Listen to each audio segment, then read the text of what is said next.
Russell Kirk, o próprio Jordan Peterson, que eu amo, assisti várias coisas dele. É um psicólogo foda, né, cara? Ele muito... Ele tem uma retórica, uma argumentação, bota a feminista mais assim, radical na frente dele, ele vai lá e conversa numa boa, e aí no final ela, acho que você tem razão. É porque ele tem razão.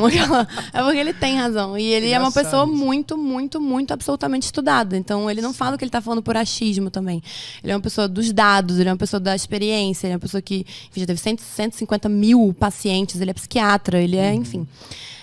Ele foi uma pessoa que influenciou muito minha vida também. Eu li o livro dele, que pra mim foi um dos melhores livros que eu li, que é 12 Regras pra Vida. Eu comprei esse livro tem umas 2 semanas. Nossa, olha, leia e depois me conta. Porque muda tudo, sabe? Ele é uma pessoa incrível. E, enfim, essas coisas foram me impactando, né? Mas o que eu vivi no congresso, antes de eu virar produtora de conteúdo, estudar, me deu uma experiência muito grande, assim, do que acontece lá dentro.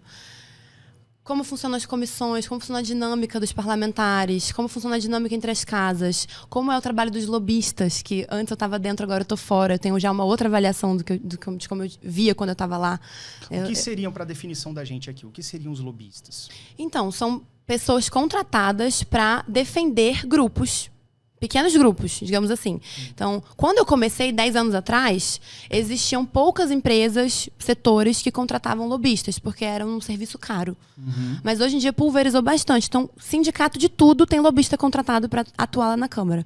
Tem lobista dos taxistas, empregada doméstica, corretor de imóvel. E aí eles são contratados por quem para estar lá? Pelos sindicatos mesmo. Sindicatos, tá. Eu trabalhei, por exemplo, para o varejo farmacêutico. Muitos anos. Então, uma associação do varejo farmacêutico, vários varejistas formaram uma associação. Essa associação contratava os lobistas para defender os interesses do varejo farmacêutico. Então, o que a gente fazia? Estudava todos os projetos que impactavam direto ou indiretamente o varejo farmacêutico e ia lá atrás dos parlamentares, ou para aprovar ou para rejeitar matérias. E aí é um trabalho assim, de estudo e convencimento mesmo. Porque as pessoas acham que o deputado ele tá ali como se fosse uma onisciência. E, na verdade, não. Tem muito deputado que vai votar matéria que ele não faz ideia do que é. E até aí tudo bem. Eu acho válido. Parlamentar não é obrigado a saber tudo sobre tudo. Então, tudo bem alguém procurar ele para explicar sobre algum setor e tudo mais. Mas eu acho que falta isso no público. Porque, por exemplo, assim, o trabalho do lobista que você foi contratada para fazer é um pouco do que algumas associações fazem para defender algumas causas. Sim, eu defendo a causa do TDAH e já cansei de ir em vários deputados. Não tem, mas são vários grupos que cada um ajuda de uma forma. Entendi. Mas aí você vai falar com o deputado, ele não faz ideia do que é. Então, levar esse conhecimento, levar essa informação... Eu acho isso muito importante. Esse lado, para mim, é o lado mais bonito do lobby. Entendeu? Você realmente é um vetor da informação. Você chega para o parlamentar, às vezes ele está... Por exemplo, reforma da Previdência, né? Que é uma coisa assim, uma reforma estrutural megalomaníaca. E o Brasil inteiro... Quantos setores foram impactados pela reforma da Previdência? Zilhões. Alguns muito extremamente específicos, que o parlamentar, na hora que vai votar o projeto, não sabe. Nossa, essa emenda aqui que eu achava que impactava, sei lá, só a indústria das bebidas, está impactando o varejo farmacêutico. A mesma emenda. Entendi. Então, assim, você leva essa visão do setor para o parlamentar.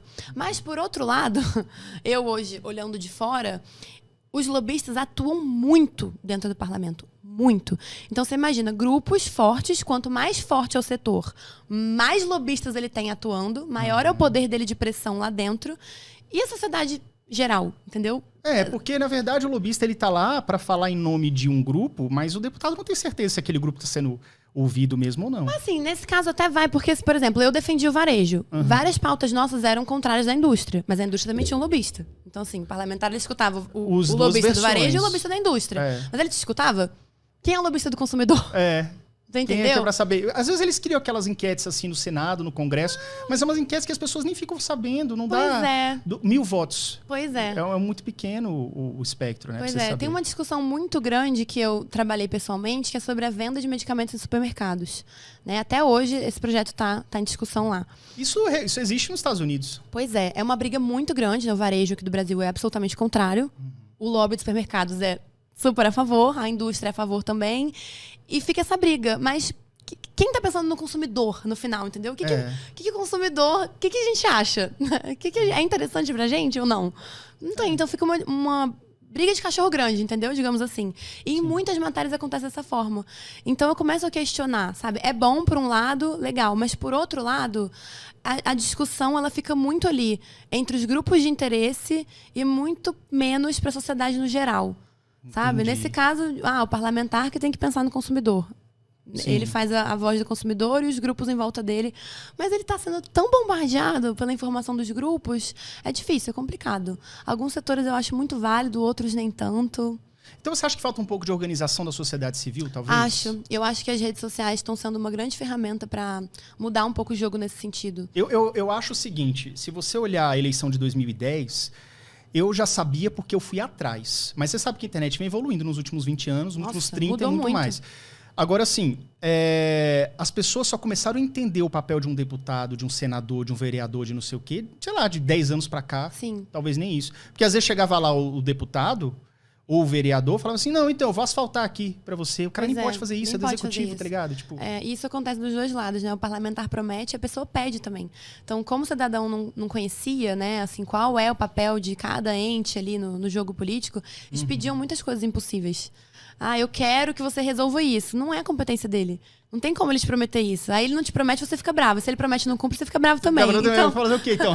Pois é. Tem uma frase muito boa, acho que é do Thomas Sowell, que fala, quando as pessoas querem o impossível, só os mentirosos podem satisfazê-los. Pois é, cara. E é bem isso, sabe? As pessoas querem coisas impossíveis.